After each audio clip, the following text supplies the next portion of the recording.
Ahojte, toto videjko bude o mojich najnovších vlakoch. Takže môžeme začať.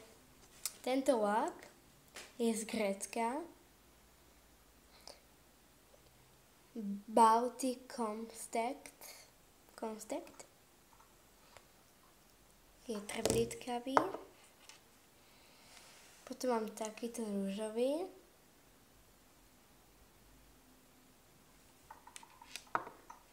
Takýto červený, takýto fialový,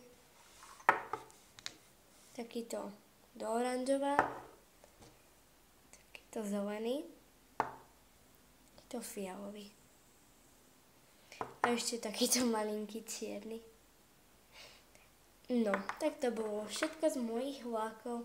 Ak sa vám videjko páčilo, dajte like. Ak sa vám video nepáčilo, dajte dislike. Komentujte, odoberajte videa.